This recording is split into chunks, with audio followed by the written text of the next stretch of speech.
മലപ്പുറം ചങ്ങരംകുളത്ത് കാറുകൾ കൂട്ടിയിടിച്ചുണ്ടായ അപകടത്തിൽ യുവാവിന് ദാരുണാന്ത്യം. ആനക്കര സ്വദേശി ശ്രീരാഗാണ് മരിച്ചത്. അപകടത്തിൽ 4 പേർക്ക് പരിക്കേറ്റു. മുബഷീർ പി അക്ബർ നൽകും വിശദാംശങ്ങൾ. മുബഷീർ, എങ്ങനെയാണ് അപകടം സംഭവിച്ചത്?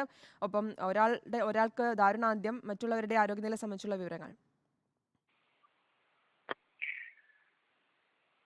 ശ്രുതി, കഴിഞ്ഞ ദിവസമാണ് ചങ്ങരകുളം ടൗണിൽ ഇങ്ങനെ ഒരു അപകടം ഉണ്ടാകുന്നത്. 2 കാറുകൾ തമ്മിൽ കൂട്ടിയിടിച്ചുണ്ടായ അപകടത്തിലാണിപ്പോൾ ഗുരുതരമായി പരിക്കേറ്റ യുവാവ് മരിച്ചിരിക്കുന്നത്.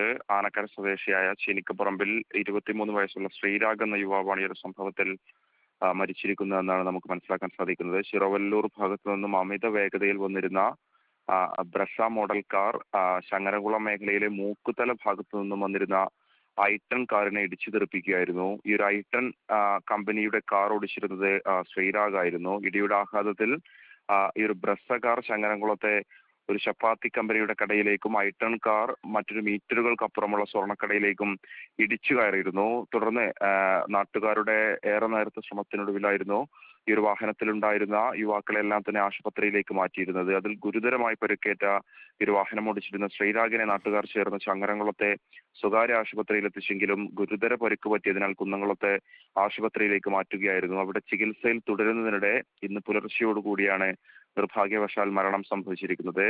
വാഹനത്തിലുണ്ടായിരുന്ന മറ്റു യുവാക്കൾ നിലവിൽ ചികിത്സയിൽ തുടരുകയാണ്. ആകലാട് സ്വദേശി വിനീത്, അതുപോലെ തന്നെ ആൽത്തറ സ്വദേശി രാഹുൽ, വിവേക്, ശ്രീരാഗ് മറ്റു ശ്രീരാഗ് എന്നീ യുവാക്കളാണ് ഈ വാഹനത്തിലുണ്ടായിരുന്നത്. അവരൊക്കെ തന്നെ നിലവിൽ ചികിത്സയിൽ തുടരുകയാണ്. ഗുരുതരമായി പരിക്കേറ്റ മറ്റൊരു യുവാവായ ശ്രീരാഗാണ് ഇപ്പോൾ ദൗർഭാഗ്യവശാൽ മരണപ്പെട്ടിരിക്കുന്നത്. എന്തായാലും ഈ ഒരു അപകടത്തിൽ വാഹനങ്ങൾ പൂർണ്ണമായും തകർന്നിട്ടുണ്ട്. ഈ ഒരു കടകൾക്കും കേടുപാടുകൾ സംഭവിച്ചിട്ടുണ്ട്. ശ്രുതി, ശരി, മലപ്പുറം ചങ്ങരംകുളത്താണ് ഈ അപകടം ഉണ്ടായിരിക്കുന്നത്. കാറുകൾ തമ്മിൽ കൂട്ടിയിടിച്ചാണ് ഈ അപകടമുണ്ടായത്. ഇതിലൊരു യുവാവിന് ദാരുണാന്ത്യവും സംഭവിച്ചിരിക്കുന്നു. വിശദാംശങ്ങളാണ് മുബഷീർ പി അക്ബർ നൽകിയത്.